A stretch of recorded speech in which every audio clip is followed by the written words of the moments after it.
நாடுகள் அனைத்தையும் ஆட்டி படைக்கும் ஊழல் எனும் பெரும் சவாலை எதிர்கொள்ள முடியாமல் வல்லரசு நாடுகள் முதல் வளரும் நாடுகள் வரை திணறி வருவதையே 2025ஆம் ஆண்டின் சர்வதேச ஆய்வு முடிவுகள் படம் பிடித்து காட்டுகின்றன. பெர்லினை தலைமையிடமாக கொண்டு இயங்கும் டிரான்ஸ்பரன்சி இன்டர்நேஷனல் அமைப்பு வெளியிட்டுள்ள ஊழல் மலிவு குறியீடு அறிக்கையின்படி உலகளாவிய ஊழல் தடுப்பு நடவடிக்கைகள் கடந்த 10 ஆண்டுகளில் இல்லாத அளவிற்கு பெரும் பின்னடைவை சந்தித்துள்ளன. சர்வதேச சமூகத்தின் பெரும் எதிர்பார்ப்புக்கு மத்தியில் வெளியாகியுள்ள இந்த பட்டியலில் 182 நாடுகள் மற்றும் பிராந்தியங்கள் மதிப்பீடு செய்யப்பட்டுள்ளன. இதில் இந்தியா 100க்கு 39 மதிப்பெண்களை பெற்று உலக அளவில் 91வது இடத்தை பிடித்துள்ளது. கடந்த 2024ஆம் ஆண்டில் 90வது இடத்தில் இருந்த இந்தியா இந்த ஆண்டு 5 இடங்கள் முன்னேறி இருப்பது ஒரு நேர்மறையான மாற்றமாக கருதப்படுகிறது. இருப்பினும் உலகளாவிய சராசரி மதிப்பெண்ணான 42 மற்றும் ஆசிய பசிபிக் பிராந்திய சராசரியான 45 ஆகிய இரண்டையும் விட இந்தியா குறைவாகவே மதிப்பெண் பெற்றுள்ளது குறிப்பிடத்தக்கது. அண்டை நாடுகளான பாகிஸ்தான் 28 மதிப்பெண்களுடன் 136வது இடத்திலும், வங்கதேசம் 24 மதிப்பெண்ணுடன் 150வது இடத்திலும் பின்தங்கியுள்ளன. உலக அளவில் டென்மார்க் 89 புள்ளிகளுடன் தொடர்ந்து முதலிடத்தை தக்க வைத்துள்ளதுடன் பின்லாந்து மற்றும் சிங்கப்பூர் ஆகிய நாடுகள் நிர்வாக வெளிப்படைத்தன்மையில் சிறந்த நாடுகளாக திகழ்கின்றன.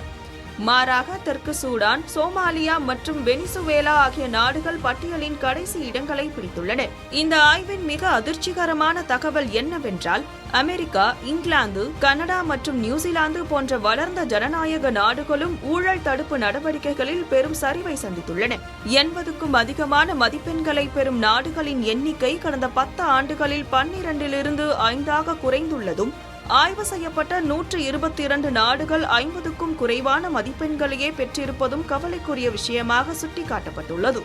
இந்தியாவை பொறுத்தவரை தரவரிசையில் முன்னேற்றம் கண்டிருந்தாலும் ஊழலை வெளிச்சத்திற்கு கொண்டு வரும் பத்திரிகையாளர்களுக்கு இந்தியா இன்னும் ஆபத்தான நாடாகவே நீடிக்கிறது என இந்த அறிக்கை எச்சரிக்கிறது.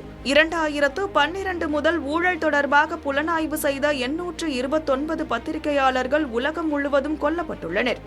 இதில் பெரும்பாலான கொலைகள் இந்தியா உள்ளிட்ட 50க்கும் குறைவான மதிப்பெண் பெற்ற நாடுகளிலேயே நிகழ்ந்துள்ளன.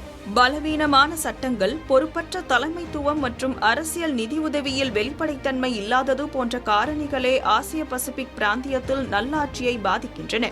பூட்டான் மற்றும் தென்கொரியா போன்ற நாடுகள் நீண்டகால சீர்திருத்தங்கள் மூலம் முன்னேற்றம் கண்டுள்ள நிலையில் இந்தியா தனது நிர்வாக வெளிப்படைத்தன்மையை இன்னும் வலுப்படுத்த வேண்டியதன் அவசியத்தை இந்த ஆய்வு முடிவுகள் வலியுறுத்துகின்றன.